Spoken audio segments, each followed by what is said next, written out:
It's a beautiful day at Rutgers University, New Brunswick. It's around 6 o'clock, and today I am joined by Hank Schroeder, running for the United States Congress, the House of Representatives, in District 4.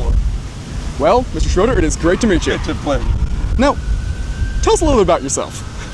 Well, I have lived my life in Monmouth County. I am a Jersey Shore guy. I went to Neptune High School and Wall High School. I raised 2 children there. And I worked at a lumber yard. I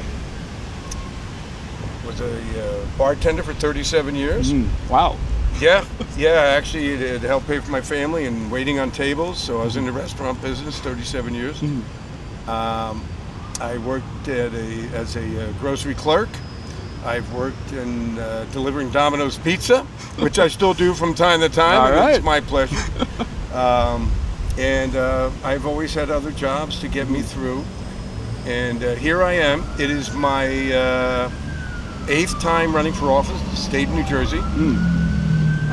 2012, I was listening to an individual, an economist named Richard Wolff. And it was on, at the time, it was on Channel 13. And he spoke about the lost generation. And what he was speaking about at that time in 2012 was the economic collapse we had back then, and how so many individuals in their 50s had moved home with their parents, and so many others had moved home with their grandparents. Because of the collapse, they couldn't afford their mortgages anymore. So I thought to myself, and I would go to work as a bartender, and I would listen to my clientele complain. And I thought to myself, you know what? I'm tired of hearing everybody complain. It'd be both major parties, Republicans, Democrats, always voting the same and always complaining every year the same. So in 2013, I ran for governor of the state of New Jersey. Everybody thought I was having a midlife crisis. And after that, I ran for the United States Senate. Senator Booker won that year. It was a great experience, and it launched me to run for the state assembly, then to run for Congress, then to run for assembly again, and then for the United States Senate again, and on and on and on. And it's brought me to this election, which is my 8th time. It's my 3rd time with Chris Smith, who is our representative, Republican. Chris has been in since 1981. I told Chris when I first ran as running for Congress for his seat in 2016, it was the first time I wasn't going to vote for him, because I always did vote for him. But now he's been in 40 years, and here I am as an independent. And it's very, very important for us to understand that the party system, the 2-party system, needs to be changed, because it's always who has the most money that stays in to be on the ballot. And it's very, very serious. Right. Yeah. Well, like you said, you have run many, many times, Sure. right? And I guess what has conducting all these campaigns taught you about New Jersey politics? New Jersey politics is, there's 2 political machines. Yeah. And it's similar in the rest of the nation. Right. There's a Republican Democratic machine. Ranked choice voting is in Alaska and other places. That would be a great thing to have here. But it's taught us that when I ran for the Senate one year, I was still a Republican, and I was at the Republican meeting, and they said, "Why are you doing this?" And I said, "Well, I'm not going to make the primary, because you already have it picked out." And I was told, "Hank, it's about who has the most money." And that individual happened to have $20 million of his own money, but he still didn't win. I know. Yeah. So, and I had to go to work from that meeting too. So, yeah, that was interesting. So. Well, I mean, like you just mentioned, like, you have worked a lot of jobs in a lot of fields. I guess what have those experiences brought to your own political thoughts? It is all about community.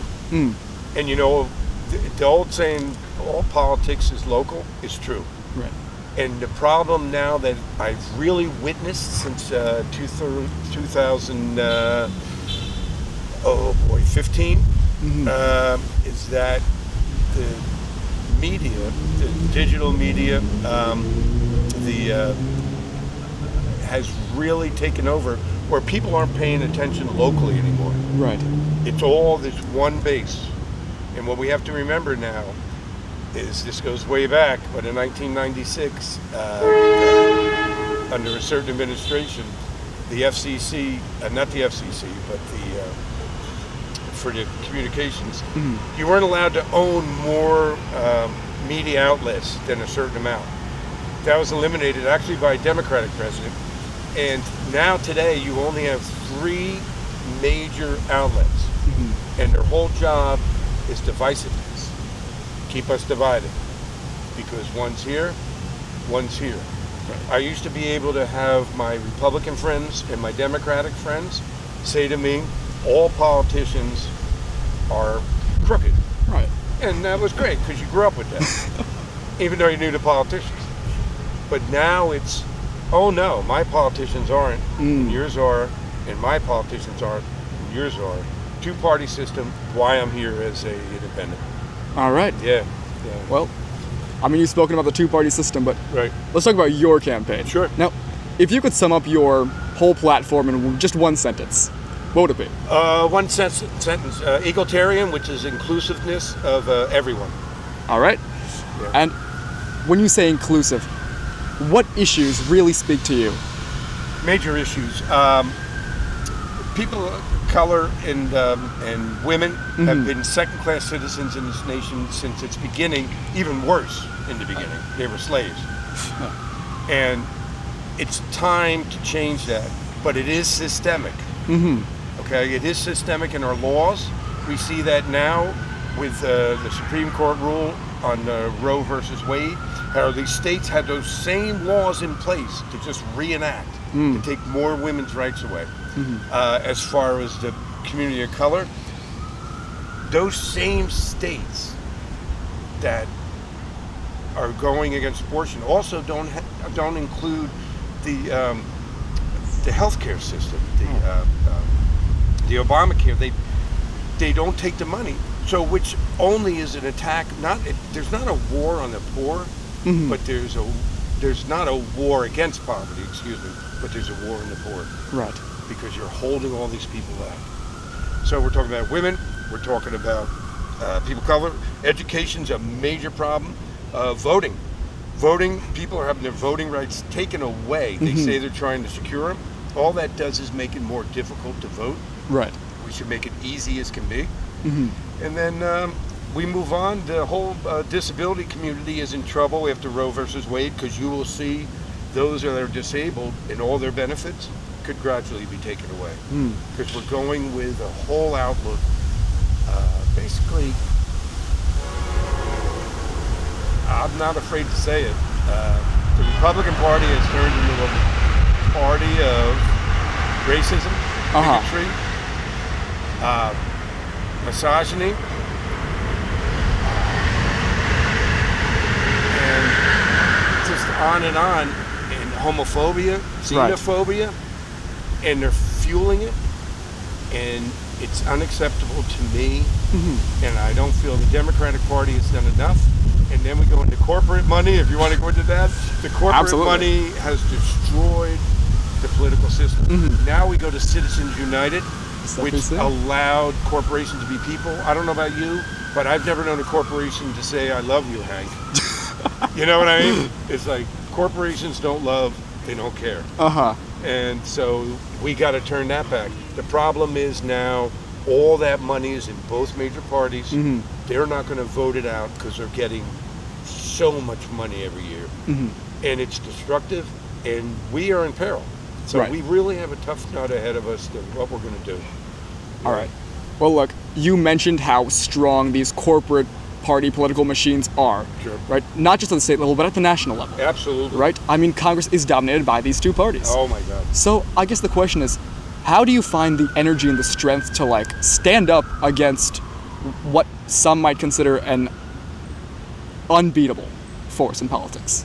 So what we have to do is, since I've started, the most rewarding thing is having you sit with me today, speaking to younger people, and speaking to anyone that'll hear me, that we need to have courage? The answer's in the mirror. It's not on your social device. It's not in your media device. The answer's in the mirror. And you have to have courage. And it has to be about love. And I use 6 words every day. And it's be brave, be brave, be brave. And you really do. And there's no other way. I know I make a difference if one individual carries my words of love and inclusiveness, it'll make a difference. Because you never know who that one person might be that can change the world. Yeah. That's really inspiring, yeah. It means a lot. It means a lot. All right. Well, getting into more like specifics on your platform now. So you mentioned Roe v. Wade, Citizens United, took away women's autonomy and pushed corporate money into politics. What do you think about the Supreme Court today? How do you think that could be reformed? Wow. All right, so I'm going to think that you know quite a bit about the Supreme Court. And the Supreme Court has always been a white, male-dominated court from the beginning. Right. So we have a challenge. We have a huge challenge. I don't know how to get rid of the racism. I don't know how to get rid of the bigotry, the hatred.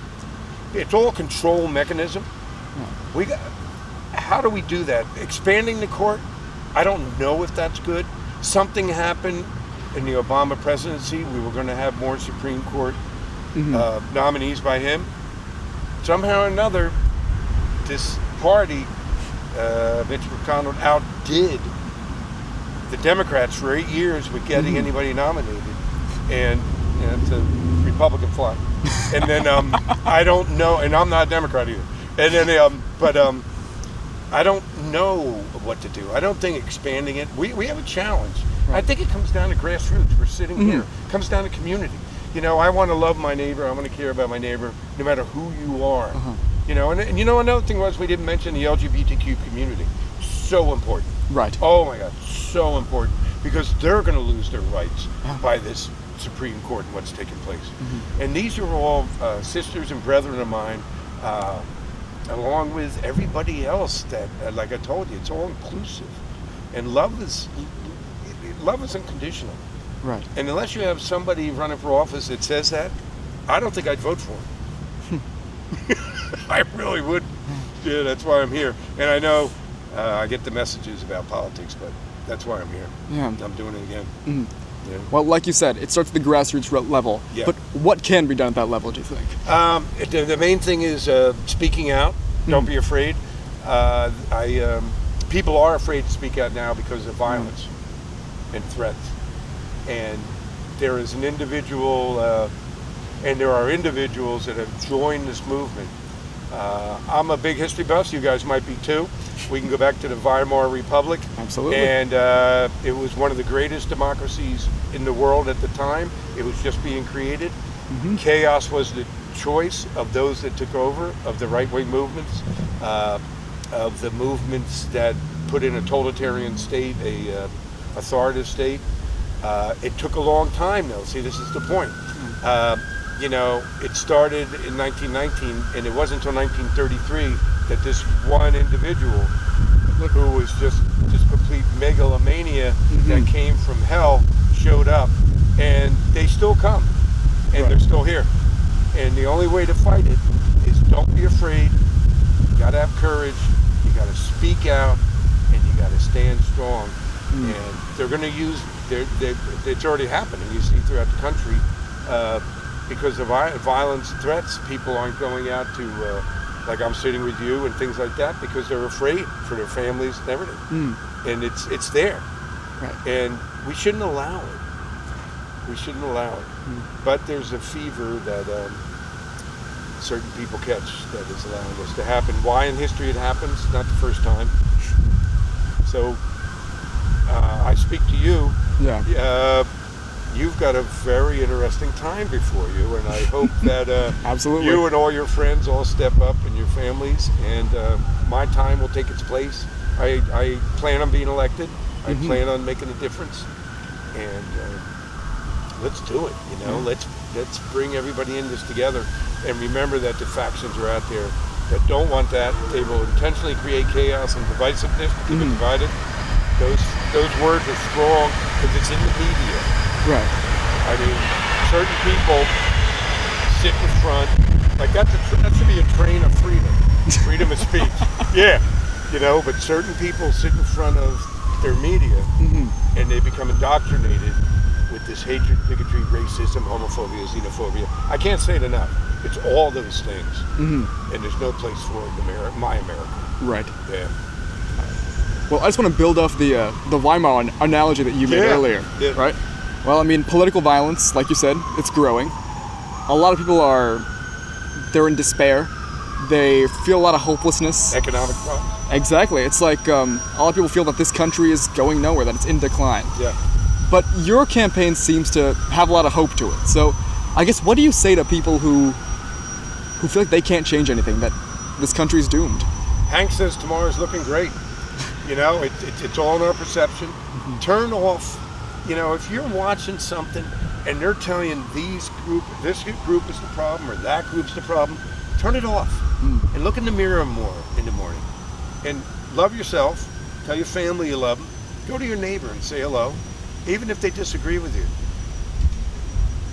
There's so much media out there that is lying and not telling truth. And the whole scheme of the game is to keep you fired up and fear. You said it. Yeah. Fear is the major thing. And I love your historical analogy again, because that was the whole game of those group, can we say Nazis? They were Nazis, right. Nazi socialists. And they bought a newspaper and they fed the lies in the media, and then they got the radio on the media, and it cost 85 million lives in the world. It cost 6 million Jews, and along with Christians, and anybody else, LGBTQ community, anybody they didn't like. Right. And there's no place for it. There is no place for it. So tomorrow's looking great if we all stand together and tell them to take a hike. Tell the people that speak of hatred and all these things and speak of building walls and all this garbage. Tell them to take a hike. Because right now, even the economy, we'd be much better off if we had a immigration system that Congress hasn't funded, both parties, for the last 30 years. If they had funded that immigration system, we would have a stronger economy today. We would have more people produced. And let's remember that most of the people that are Nobel Prize winners for America and in this country that come up with the innovative things are immigrants. Hello. Yeah. Yeah.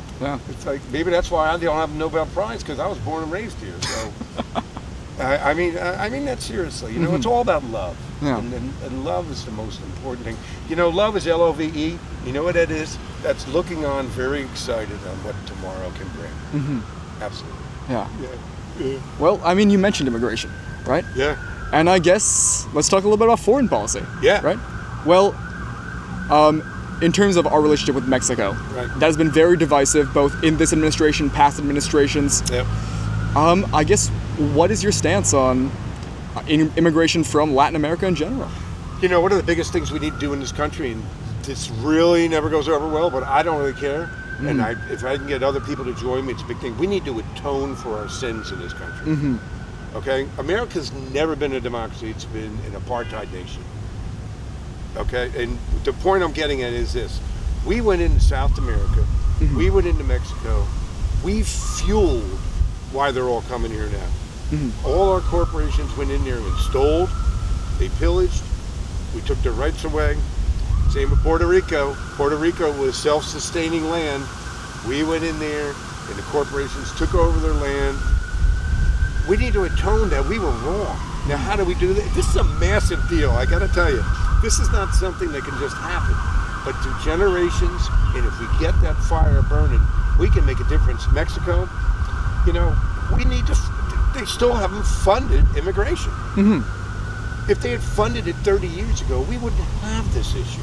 Because you have an organized way. There aren't enough judges. There aren't enough of any facilities to deal with it. And I don't mean facilities. You don't put people in prisons and jails and cafeterias. I mean judges, legal routes.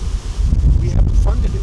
So if you look at it, both parties are extremely responsible. And why is it? Because they've been white. Here we go. white, and look at me, white, male dominated.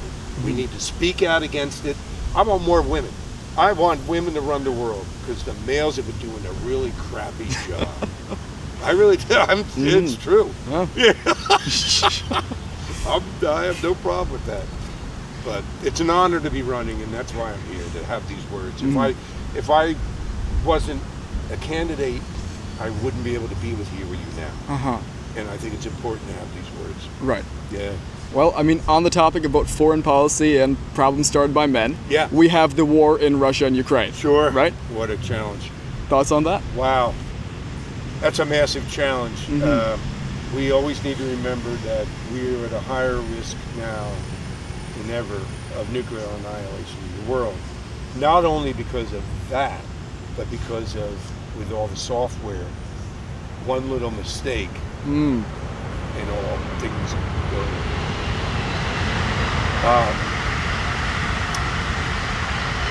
Putin,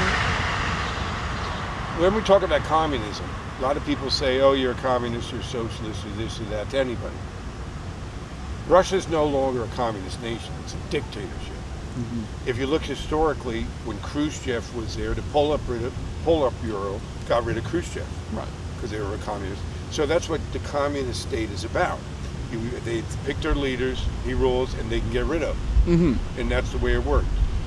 And then when the Soviet Union fell, Putin was very smart. And we have our challenges here. I think we're doing the right thing by doing everything we can to support Ukraine. But then again, you can go to my other side where I'm really disgusted because there's a lot more terrible things happening in the world than Ukraine, but because they're white. Right.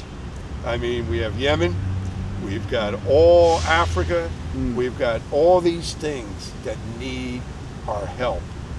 And I think we need to start at home because we have the resources to really help our own communities, especially with healthcare and everything. You know, and then we need to take care of our own house before we start telling other people what to do. But we haven't done that since the founding of this country, so that'll be a tough nut. Yeah. Well, I mean, speaking of how things have changed, right? Yeah. I mean, you've been in this country for a while. Yeah. So I guess, how have things changed as you've grown up, as you've seen this country evolve? Yeah, we've made a lot of progress to the 60s. Tell you, one of the things that contributed to that is California had free education until 1967 at the universities. And when they all started protesting the Vietnam War and protesting for civil rights, Ronald Reagan came in and he used a theme net to the white community that they're taking your tax money. Well, if we had kept going with that, we'd have a better country today of inclusiveness. Right. So that's one big thing I saw that changed. You know, the Vietnam War, I was a young man. My brother did get drafted. The Vietnam War, I had military come to my neighborhoods and chase down people that didn't go in, the MPs, because they didn't report. Right. But then the civil rights movement, how wonderful it was. But then I had a lot of people in my community when Martin Luther King was shot, which I tell you what, Martin Luther King is one of my inspirations. But many people in my community at the time, that white community, thought he deserved it. It's very painful, bring a tear to your eye, because he's inspired me over and over and over again. So I think the changes I've seen is we've become a more inclusive society going into the 70s and the 80s. But now we have this, it's not even a backlash of racism, bigotry, go on and on, of all the things I've mentioned. It's not a backlash, it's always been there, but it's being fueled now by certain medias. And we're in dire straits. I don't know if you're going to get ready to talk about guns, but we got to do that. we certainly will. Yeah. Let's throw in a little hypothetical here. Good. All right. So let's say you're elected to Congress. Yeah. Right now. All right. Right. What is the first bill that you introduce?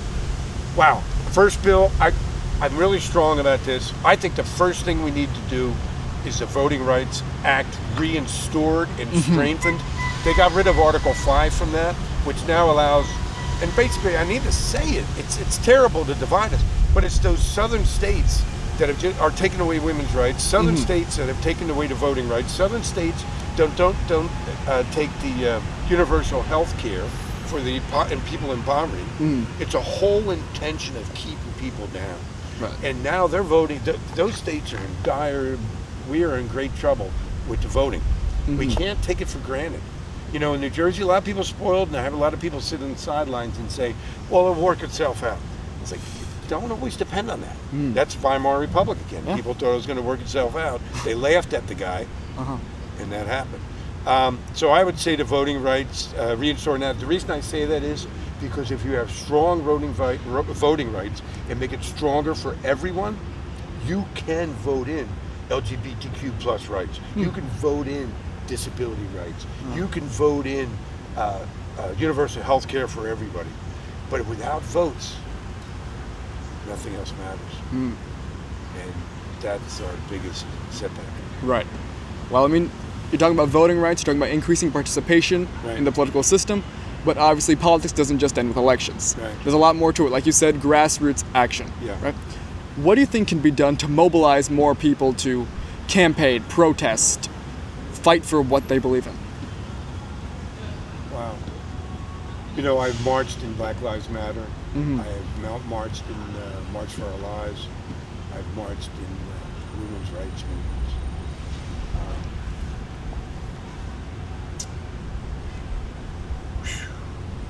It's the difficulty with getting people out in today's society is everybody's working paycheck to paycheck. So it's like, well, I'd want to be there, but it's my only day off. Or I'd want to be there, I have to work. Yeah. The biggest thing you got to do is you got to elect the officials that are going to make change you want to do. But being in the streets, I need to say, the only way to change government is you have to be in the streets. The only reason we got out of Vietnam, we were in the streets. The only reason you had the Civil Rights Acts, we were in the streets. People sat at those counters. The people of color sat at the counters and were arrested. They were sprayed with fire hoses with their skin torn off. They had dogs sicked on them, but they stuck with it and they kept going. We need that fervor. I need a young Martin Luther King. You know, I really do. And oh God, there's just so many. I need so many leaders that aren't around anymore, even in the women's rights movement, the LGBTQ plus, the disability movement. And you know what? These are the things that are important.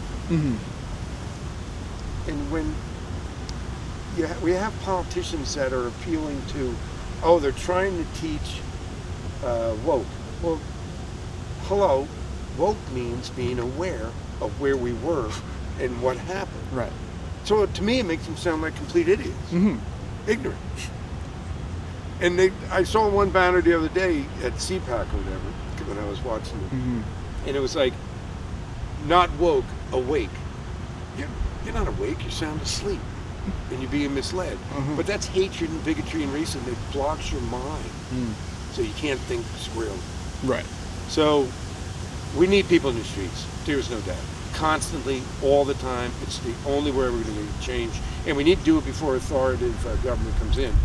Because we saw what happened with the 45th president. And thank God for Black Lives Matter being in the streets. Thank God for all the people that were in the streets. But sometimes it got pretty rough, and it almost broke with military coming in. We can't have that. You know? Yet, when they were in the Capitol building and killed 4 police officers, 2 police officers, and it's another story. Right. It's wrong. And we need to stand up and say, it's wrong. And you can't be afraid. I understand why people are, but you gotta say it's wrong. So we've talked about a lot of issues, right? But there's many, many more that we haven't touched on yet. All right. So let's do a little lightning round. All right. I'm going to bring up an issue. And just briefly, Real quick. your position and what you think could be done about it. Sure. All right. Green energy. Green energy, full speed ahead. All right. Police brutality. Yeah. Oh, police brutality. I'm sorry. Better get that off there. I was still on green energy. I was very excited, by the way.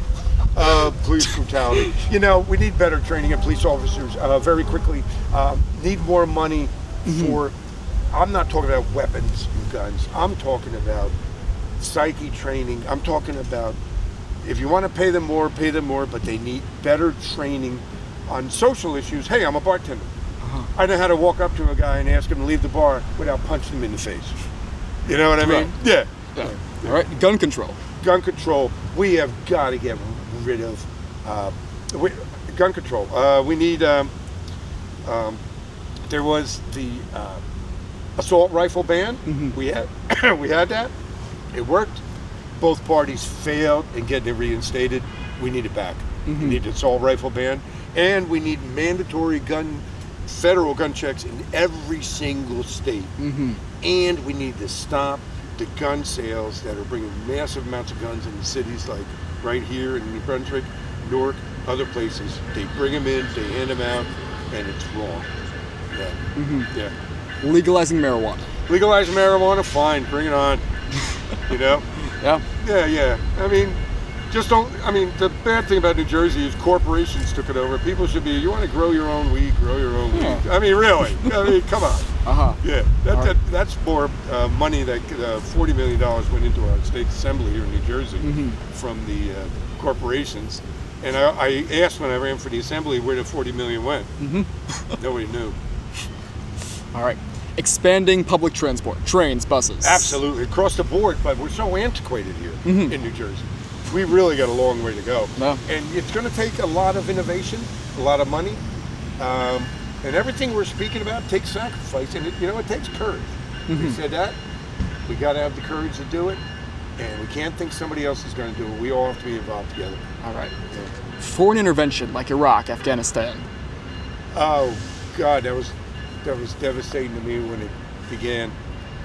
When that president came in, we had no deficit in this nation. We had $2 trillion surplus. But a lot of people don't know it doesn't do the banks any good nor the corporations to have a surplus. Right. So they wanted debt. So our buddy, I don't think he realized what he was doing, meeting that president. He was coerced in going on that, spending $2 trillion. And I've worked with many of the maimed soldiers. One of the places I work at, we're involved with wounded warriors and everything. Actually, my bosses, we've got a couple CNI dogs for the troops. Oh my God. That is what is wrong when you don't have a democracy, when corporations rule. That was wrong. And we shouldn't have reacted that way or acted that way. We could have taken care of everything. All that did was destabilize the whole region and create today what we have in this country, which brings us to the present moment of everybody uncomfortable and stressed. Because it all affects everything that happens has an effect on everything else. All right. Corporate taxes and the income tax. Oh my God, corporate taxes. This last bill that went through for the president, it's horrible. I mean, it should be corporate taxes should be a lot more. And they should not be allowed to give money to lobbyists. I mean, we got to get rid of all that. Now, corporation rule in this nation by both parties is huge. Income tax. I'm all for the IRS going after the wealthy because the wealthy don't pay. They hire lawyers. So in other words, they'll pay a lawyer $2 million to keep them from paying $100 million. Well, that should be illegal. Just pay the $100 million. If you're making $1 billion a year, what do you care?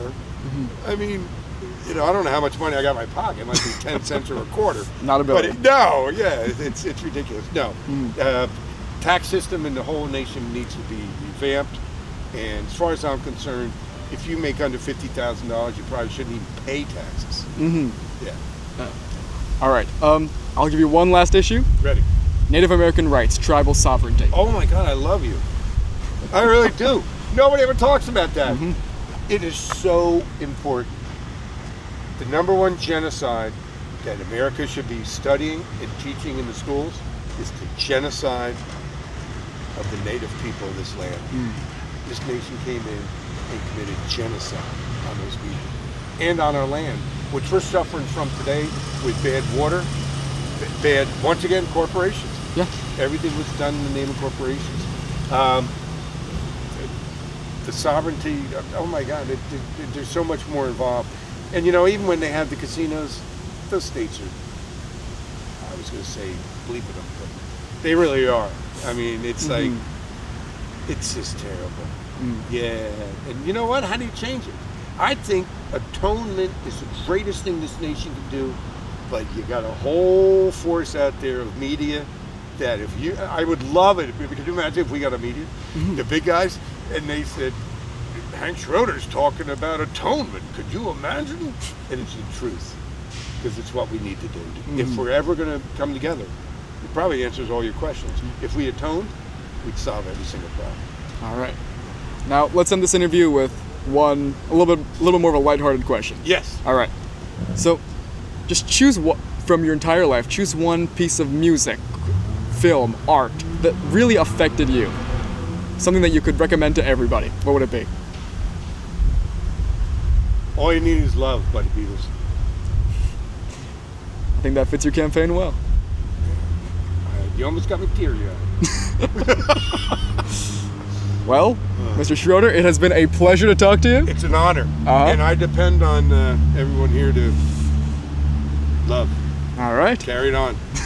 Yeah, please. Thank you. Absolutely.